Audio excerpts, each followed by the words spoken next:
ગઈ તારીખ 12 ઓગસ્ટે તલાલાના ચિત્રોડ ખાતે જે મારામારીનો બનાવ બનેલો એ બાબતે અમને ફરિયાદ મળેલી.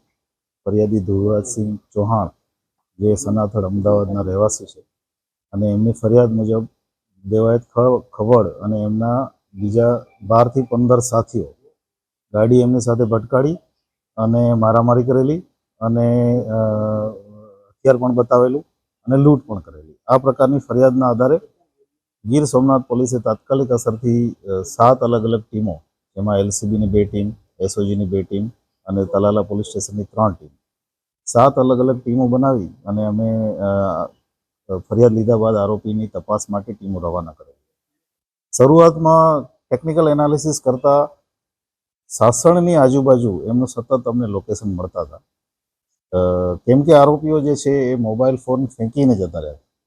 એને કારણે થઈને સતત આખી રાત અમે જુનાગઢ જિલ્લામાં સાસણ અને આજુબાજુના ગામડાઓમાં પહેલે દિવસે તપાસ કરી.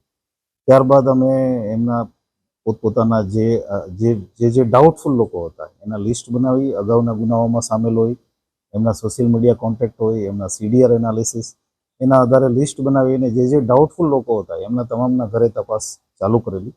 એમના જેટલા પણ એડ્રેસ મળેલા એ તમામ એડ્રેસ ઉપર પોલીસ જઈ પૂછપરછ, નિવેદનો અને અન્ય કામગીરી ચાલુ કરેલી. જેના આધારે ગઈકાલે રાત્રે એક સ્પેસિફિક બાતમી હતી કે આ દેવાયત ખવડ અને એના સાથીઓ, અમુક સાથીઓ, બધા નહીં, જે એમના ગામ વતન દુધઈ આવવાના છે. એના આધારે પોલીસની ટીમ ત્યાં વોચમાં જ હતી. ત્યાંથી આજે વહેલી સવારે દેવાયત ખવડને એને અરેસ્ટ કરેલા છે અને એ સિવાય બીજા 3 માણસો જે છે એ જુનાગઢ જિલ્લાના ગાદોઈ ખાતેથી અરેસ્ટ કર્યા. આવી રીતે ટોટલ 7 આમાં આરોપીઓ જે છે અત્યારે સુધીમાં અમે અરેસ્ટ કર્યા છે. આ આરોપીઓ જે છે એમાંથી એક ફરિયાદમાં અમને નામ છે દેવાયત ખવડનું. બાકીના જે તમામ આરોપીઓ છે એની અમે આઈડેન્ટિફિકેશન પરેડ કરવાના છીએ અને આગળની લીગલ કાર્યવાહી ચાલુ કરવાના છે. સાહેબ, આ કાવતરું કરવાનું મુખ્ય કારણ કઈ સામે આવ્યું છે કે કઈ રીતે થયું હતું ને કોની ફરિયાદના આધારે કેટલા લોકો ઈજાગ્રસ્ત?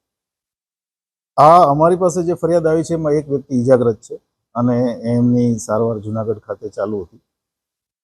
મુખ્ય કારણ જે છે એ સનાથલ ખાતે ડાયરા માટેથી બુકિંગ કરાવેલું અને એમાં જે કલાકાર છે એ લેટ પહોંચેલા, એના કારણે થઈ અને માથાકૂટ થયેલી. ત્યાં અમદાવાદ રૂરલમાં સામસામે ફરિયાદો પણ દાખલ થઈ છે અને એ બાબતે સોશિયલ મીડિયામાં વારંવાર આ જે ફરિયાદી છે એ વારંવાર રીલ મૂકતા હતા અને એને કારણે થઈને બંને બાજુથી સોશિયલ મીડિયામાં અમુક પ્રકારના આક્ષેપ પ્રત્યે આક્ષેપ ચાલતા હતા. એમાંથી ઉશ્કેરાય અને કેમ કે આ ફરિયાદીએ પોતાનું સ્ટેટસ મૂક્યું હતું સોશિયલ મીડિયામાં કે અમે અત્યારે સાસણમાં છીએ, એટલે એના આધારે ફરિયાદીનું પગેરું લઈ અને અહીંયા સુધી પોતાના સાથીદારોને ભેગા કરી વાહનો લઈ અને આવીને આ ક્રાઇમ કરેલો છે. હજી ઇન્વેસ્ટિગેશનનો વિષય છે.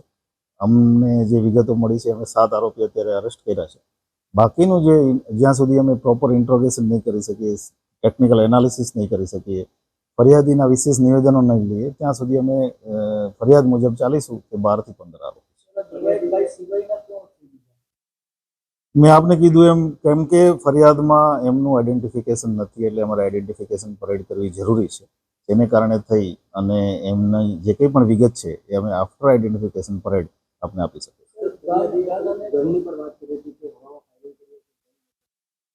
અમે હજી આજે સવારે જ આરોપીઓને ત્યાંથી સુરેન્દ્રનગરથી અરેસ્ટ કરી રાઉન્ડ અપ કરીને લાવ્યા છીએ. અત્યારે હજી ઓફિશિયલી અરેસ્ટ કરવાના અમારે બાકી છે. રાઉન્ડ અપ અને પૂછપરછ ચાલે છે. જ્યારે ડિટેલમાં જશું ત્યારે જ ખબર પડશે કે આમાં બીજા શું હથિયારોનો ઉપયોગ થયો છે, કેવી રીતે થયો છે, શું આગળનું ક્રાઇમનું પેટર્ન છે. આરોપીઓ વિરુદ્ધ કઈ કઈ કલમો લગાડવામાં?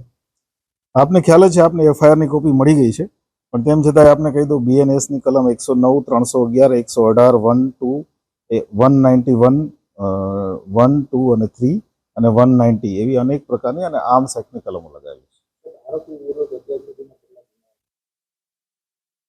કેમ કે જે દેવાયત ખવડ છે એનું નામ છે એફઆઈઆરમાં અને એનું હિસ્ટ્રી અમારી પાસે છે, તો એની વિરુદ્ધમાં અત્યાર સુધીમાં 5 ગુના નોંધાયેલા છે. જેમાં એક એટેમ્પ્ટ ટુ મર્ડરનો રાજકોટમાં છે, એક જે ગુનો છે સનાથલ ખાતે જે ચીટિંગનો ગુનો છે અને એ સિવાય આર્મ્સ એક્ટના. આરોપીઓ સફળતાપૂર્વક પોલીસને હાથ ના લાગે તેના માટેની તકેદારી આપતા હતા, મોબાઈલો પકડી લીધા હતા. આમ છતાં પોલીસ એમના સુધી પહોંચી ગઈ. શું એવો સોર્સ પોલીસ કઈ રીતે એમની સુધી ગઈ?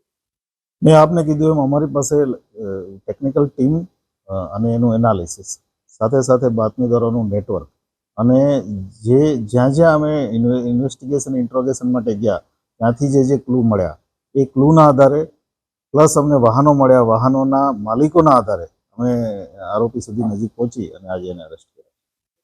અને જે બે વાહનો વપરાયા હતા એ ક્યાંથી મળી આવ્યા છે અને એમાં શું આગળ કઈ રીતે બે ખબર સુધી પહોંચ્યા? જે વાહનો અમને મળી આવ્યા છે એ બંને વાહનો અન્ય જિલ્લાના છે. એક અમરેલીનું પાસિંગ છે અને એક બીજું છે રાજકોટનું છે.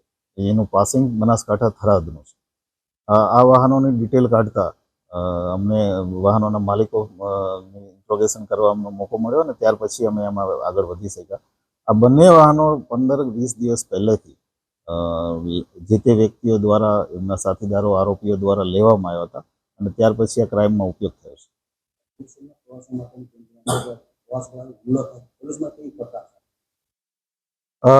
પોલીસ માટે આપને ખ્યાલ જ છે કે અમે આ કેસ 3-4 દિવસ પહેલાનો બનાવ છે અને આજે લગભગ મોટાભાગના આરોપીઓ પકડાઈ ગયા છે. આ સિવાય પણ આ જિલ્લામાં જેટલા પણ અમે 5 ગુજસીટો કરી છે એક પણ આરોપી બાકી નથી પકડવાનો. અમે જેટલા શરીર સંબંધી નાના પણ બનાવો બને છે એમાં બહુ મજબૂતાઈથી અને ગીર સોમનાથ જિલ્લા પોલીસ કડકાઈથી કામગીરી કરી અને તમામ આરોપીઓ અમે પકડી લીધા છે. માનું છું કે પૂર્વાયોજિત કાવતરું રચીને જ આ ઘટનાને અંજામ આપી ચૂક્યો હોય સાચું છે? પ્રાઇમરીલી અમને એવું લાગે છે કે આ જે સોશિયલ મીડિયામાં એકબીજાને ફોલો કરતા હતા અને જે આરોપીઓ છે એ પ્રયત્નમાં હતા કે આ વ્યક્તિ જે ફરિયાદી છે એ જ્યારે પણ મોકો મળે ત્યારે એને બદલો લેવો, કેમ કે ફરિયાદીએ એમની બાઇક, એમની કાર જે તે સમયે તોડી નાખીને પાણીમાં નાખી દીધી હતી અને બદલો લેવા માટેના ઈરાદા સાથે ઘણા સમયથી એ ફિરાકમાં હતા અને એ એમને મોકો મળતા એમણે કાર્યવાહી કરી. કેટલા દિવસની રિમાન્ડ પોલીસ માંગી શકે? કેમ કે અમારે આમાં હજી ઘણું ઇન્વેસ્ટિગેશન કરવું જરૂરી છે એટલે અમે મેક્સિમમ. તપાસના કયા મુદ્દાઓ રહેશે જણાવી શકો? તપાસના અમારા મુખ્ય મુદ્દાઓમાં એક તો જોડતી કડી કે જે બે ગાડી અહીંયાથી છોડી દીધા પછી કયા કયા વાહનમાં એ લોકો કઈ કઈ જગ્યાએ ગયા, ત્યાં એમને કોઈ સ્પેશિયલ મદદ કરી કે એમને પણ વિશ્વાસમાં લઈને બીજી રીતે મદદ મેળવી. કારણ કે પોલીસે ઘણું બધું આમાં ટ્રાવેલિંગ અનેક જિલ્લાઓમાં અમારે ટીમ મોકલવી પડી એટલે અનેક જિલ્લાઓમાં આરોપીઓ પથરાયેલા હતા. તો આ બધા મુદ્દા અમારા મુખ્ય રહેશે. હથિયાર કયા કયા હથિયારનો ઉપયોગ થયો છે એ રહેશે. સોશિયલ મીડિયામાં કોઈ એવી પોસ્ટ છે કે શું કે જેમાં ઓલરેડી અગાઉથી કંઈ ઇન્ડિકેશન આપવામાં આવ્યું તો એ પણ અમારો તપાસનો મુદ્દો રહેશે.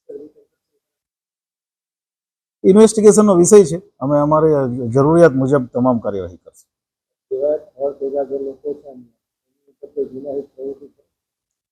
જુગારના કેસીસ છે, નાના મોટા મારામારીના કેસીસ છે. મેજર કોઈ અત્યારે જે અમને, કારણ કે ખૂબ જ પ્રાઇમરી વિગત છે અમારી પાસે એટલે જ્યાં સુધી અમે એનું પ્રોપર ડિટેલ નહીં કાઢીએ, ઇન્વેસ્ટિગેશન પ્રોપર નહીં કરીએ ત્યાં સુધી આપણે બહુ ડિટેલમાં નહીં કહીશું.